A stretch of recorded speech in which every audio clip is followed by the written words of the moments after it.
It was an ordinary autumn afternoon when Emily found the book.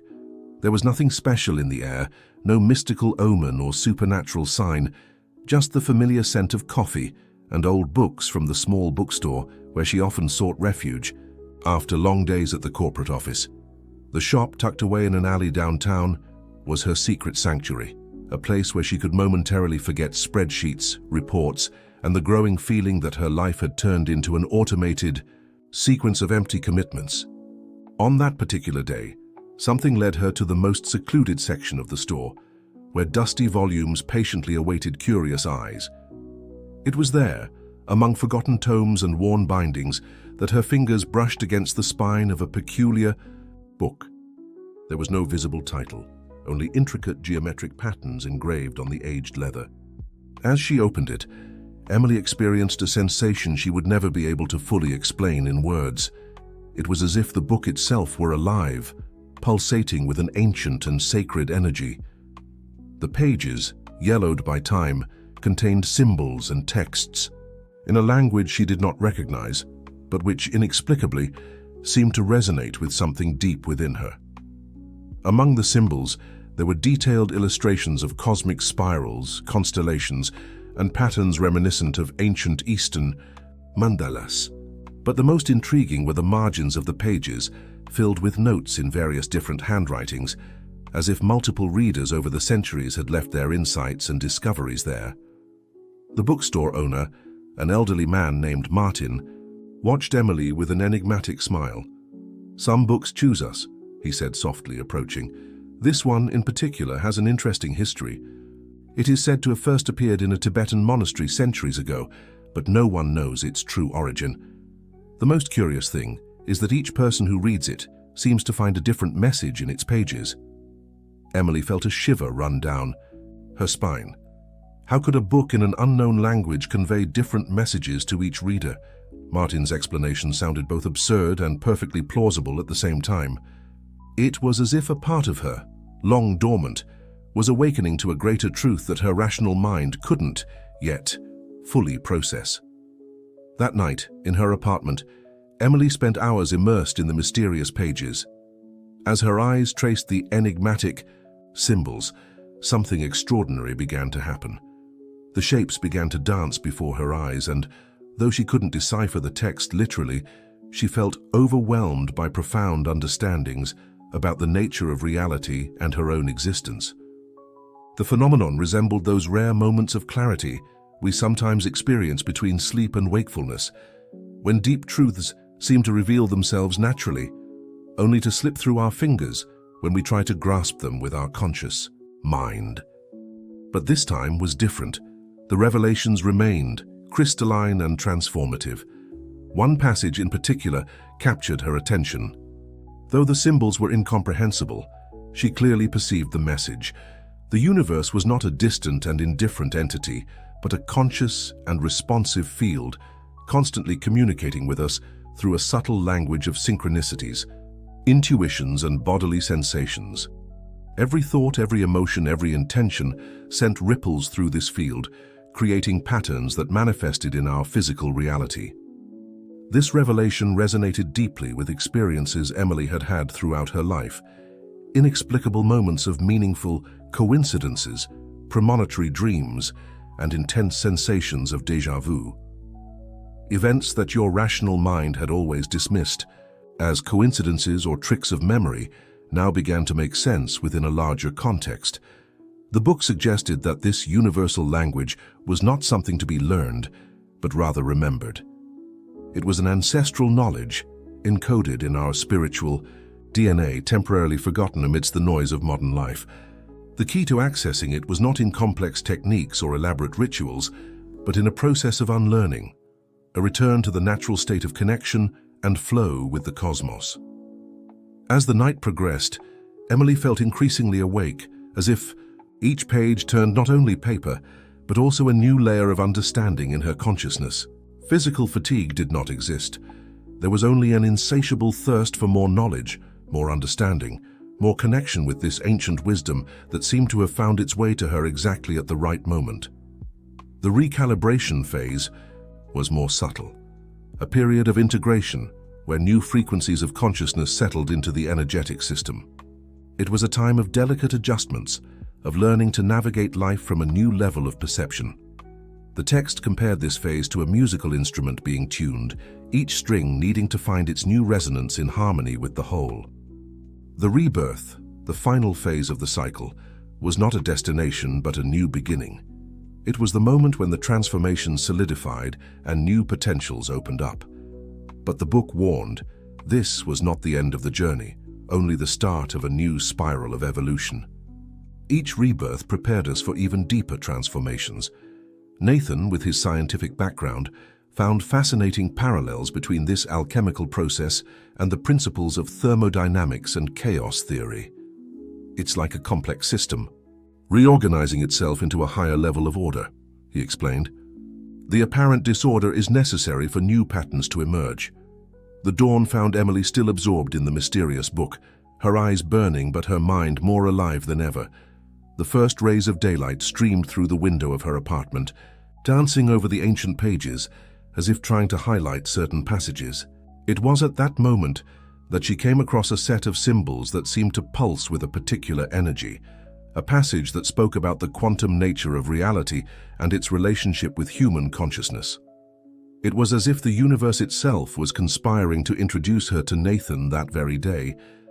During her breakfast break at a coffee shop near work, Emily couldn't stop thinking about the revelations from the night before. It was when he overheard a conversation at the next table, a man passionately explaining concepts of quantum physics to his table-mate. Something about probability fields, observation and reality. Nathan was different from the stereotypical scientists Emily knew. His eyes sparkled with an almost childlike curiosity as he discussed complex theories, and there was an unusual openness in him to possibilities that went beyond the traditional scientific paradigm. When their gazes met, both felt that familiar sense of recognition, as if they had known each other from somewhere, sometime. The conversation flowed naturally, and soon Emily found herself sharing her experience with the mysterious book. To her surprise, instead of dismissing her story as superstition, Nathan became intrigued.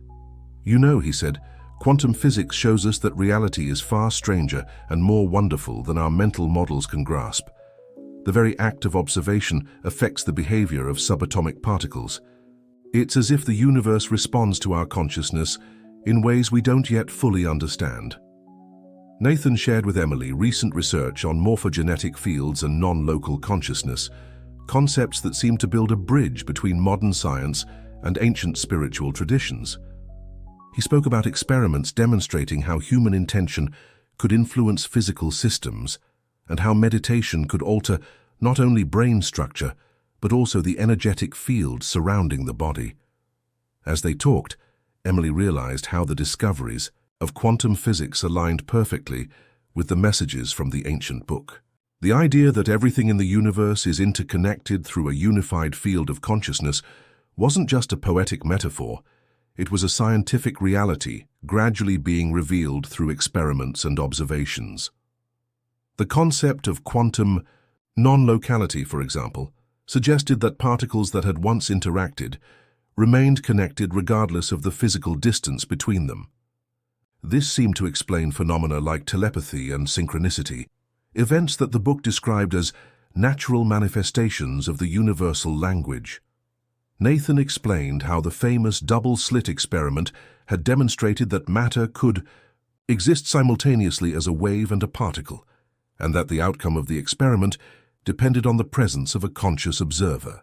It's as if the universe is an infinite field of possibilities that only crystallizes into reality through our conscious observation, he said, his eyes shining with enthusiasm.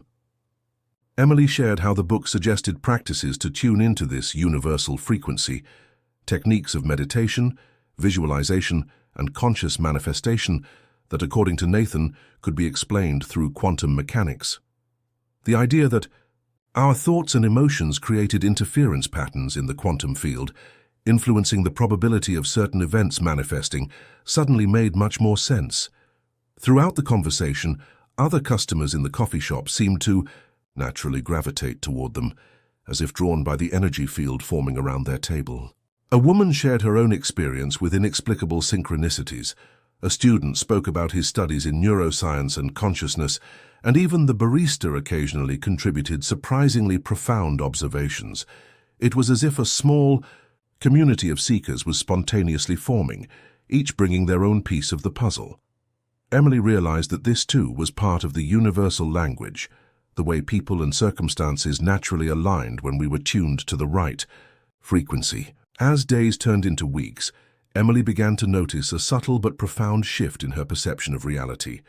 What once seemed like a series of random and disconnected events now revealed intricate patterns of meaning and purpose. The synchronicities, which previously would have been dismissed as mere coincidences, became increasingly frequent and impossible to ignore. It all started with small incidents, significant numbers appearing repeatedly, people mentioning exactly what she was thinking, books falling off shelves open to the exact pages, containing messages relevant to her current questions. But soon the events became more complex and significant, like a carefully choreographed cosmic dance. One morning, while contemplating leaving her corporate job to pursue a direction more aligned with her purpose, Emily found a forgotten letter in a drawer, a letter she had written herself 5 years earlier, describing exactly the kind of life she now dreamed of creating. On the same day, she received an unexpected email from an old college friend who had transformed her own life in a similar way and offered guidance. The ancient book spoke of these synchronicities as acupuncture points in the fabric of time, moments when the veil between dimensions became thinner, allowing glimpses of the intricate web of connections that sustains our reality. According to its mysterious pages, the more we became aware of these connections, the more they multiplied, creating an upward spiral of expanded consciousness. Emily began keeping a detailed journal of these occurrences, noting not only the events themselves, but also her emotional and mental states at the time they happened. Patterns began to emerge. Synchronicities seemed to occur more frequently when she was in a state of natural flow, free from resistance or attachment to specific outcomes. It was as if the universe responded more readily when she let go of the reins of control. Nathan, with his scientific background, was fascinated by this systematic documentation. He suggested that synchronicities could be macroscopic manifestations of quantum entanglement, a phenomenon where separated particles maintain a mysterious connection, influencing each other instantly, regardless of the distance between them. It's as if the universe is a living hologram, he explained during one of their regular meetings. Each part contains information about the whole, and every moment holds the seeds of all other moments. When we tune into this network of connections, we begin to navigate it consciously, rather than being carried along by the current. One of the most striking synchronicities occurred during a visit to the park. Emily was contemplating a particularly enigmatic passage from the ancient book when a dog approached, carrying something in its mouth. It was a torn page from a scientific magazine discussing recent experiments in non-verbal communication between species. The dog owner, as she soon discovered, was a researcher studying precisely that field. But not all synchronicities were pleasant or comfortable. Sometimes they seemed to guide her directly into challenging situations that forced her growth. Accidental encounters with people from the past brought unresolved issues to the surface. Seemingly inconvenient delays placed her on the path of transformative experiences she would never have consciously sought. The ancient book explained this phenomenon as evolutionary synchronicities, seemingly chaotic events that, when viewed from a higher perspective, perfectly served the purpose of expanding consciousness.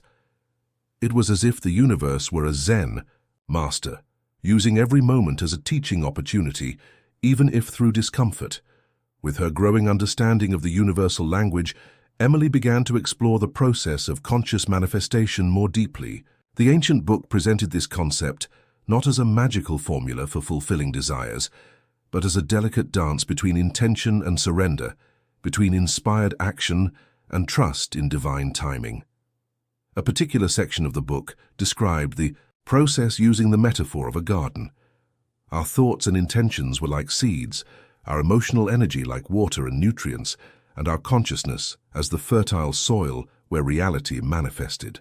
But just like a real garden, The process required much more than simply planting the seeds and waiting. Emily began to realize that every desire that arose in her heart was like an invitation from the universe to a dance of co-creation. The first step in this dance was vibrational alignment, raising her energetic frequency to resonate with the reality she wished to manifest. This meant not only visualizing the desired outcome, but truly embodying the emotional and mental states associated with it. Through the pages of the ancient book, she discovered refined manifestation techniques that went far beyond simple, positive thinking. One of them involved what the text called multidimensional anchoring, the process of simultaneously connecting with versions of the self in different timelines where the desire had already been realized. It was a profound exercise in consciousness, expansion that challenged conventional notions of time and space. Nathan, with his scientific knowledge, found fascinating parallels between these ancient practices and the latest theories in quantum physics.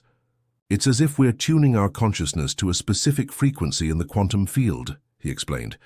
By doing so, we increase the probability of collapsing the wave function into a reality that aligns with our intention.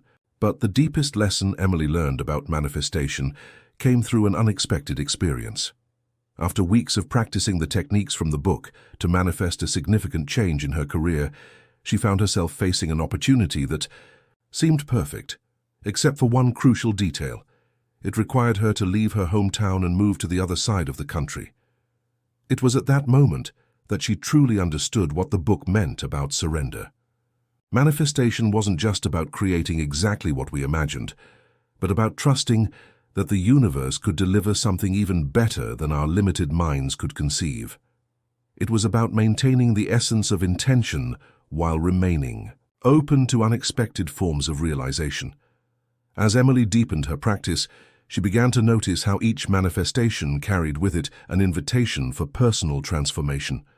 The obstacles that arose were not blockages, but necessary opportunities for growth to sustain the new reality she was creating. It was as if the universe was energetically preparing her to receive what she had asked for. The book spoke of this as the principle of harmonic resonance, the idea that we can only manifest and maintain what vibrationally corresponds to our state of being. Thus, every genuine desire was also a call for personal evolution, an invitation to become the person capable of inhabiting the reality we wish to create. As Emily delved deeper into the practice of the universal language, a fundamental truth began to reveal itself. The external world was a perfect reflection of her inner world. Every person, situation, or circumstance she encountered carried a message, an aspect of herself seeking recognition and integration. The ancient book dedicated several pages to this principle, using intricate geometric diagrams to illustrate how reality folded in on itself in fractal patterns of meaning. Each external experience was like a hologram, containing within it specific codes of self-knowledge and personal growth. Emily began to observe how her relationships, in particular, served as precise mirrors of her deepest beliefs about herself and life. People who irritated her invariably reflected aspects of her own shadow that needed to be acknowledged and loved. Those who inspired her pointed to latent qualities within herself, waiting to be expressed. A particularly powerful passage in the book described how our emotional blind spots created recurring patterns in our lives, situations that seemed to repeat until the underlying lesson was truly learned. It was as if the universe kept presenting the same test, just in different forms, until we were ready to move to the next level of consciousness. Nathan shared with Emily fascinating studies on how our emotional states literally affect the electromagnetic field around our bodies, creating measurable patterns that influence not only our own biology, but also the people and environment around us. It's as if each of us is a transmitting station, he explained, constantly emitting and receiving information through frequencies that go beyond the five senses. This understanding brought a new dimension of responsibility to Emily's journey. If every thought and emotion had a tangible impact on the collective energetic field, then the work of self-transformation was not just a personal project, but a service to global consciousness. Every limiting pattern she could identify and transmute within herself created a wave of possibilities for others to do the same. The ancient book spoke of this as the principle of morphogenetic resonance, the idea that every time someone overcomes a limiting pattern or accesses a new level of consciousness, it becomes easier for others to follow the same path. It was as if we were all connected by an invisible field of information that continuously evolved through our individual and collective experiences.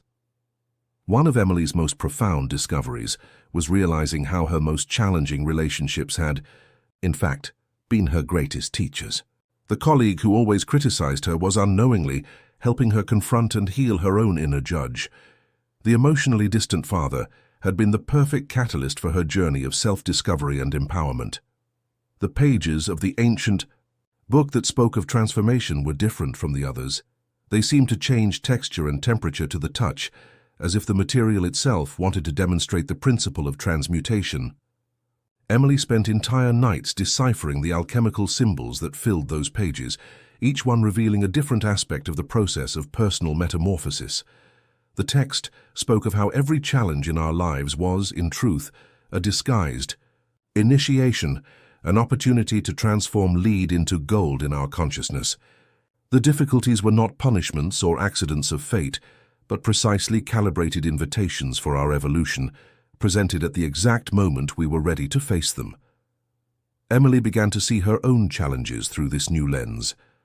The chronic dissatisfaction with her job, which once seemed like a curse, now revealed itself as the necessary fuel to propel her toward her true purpose. The painful end of a significant relationship had created the space needed for a new level of self-knowledge and self-love. A particularly intriguing diagram in the book showed what appeared to be a map of the transformation process. At the center, there was a spiral moving through different phases: dissolution, purification, recalibration, and rebirth. Each phase had its own set of challenges and gifts, its own lessons and revelations. The phase of dissolution, the text explained, was when old structures needed to collapse to make way for the new. It was the time to let go.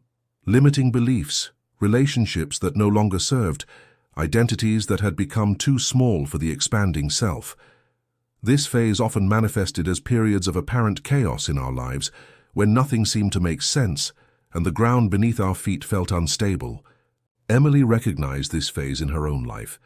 The months of confusion and questioning that preceded her encounter with the book had been exactly that, a necessary dissolution, preparing the ground for a new way of being.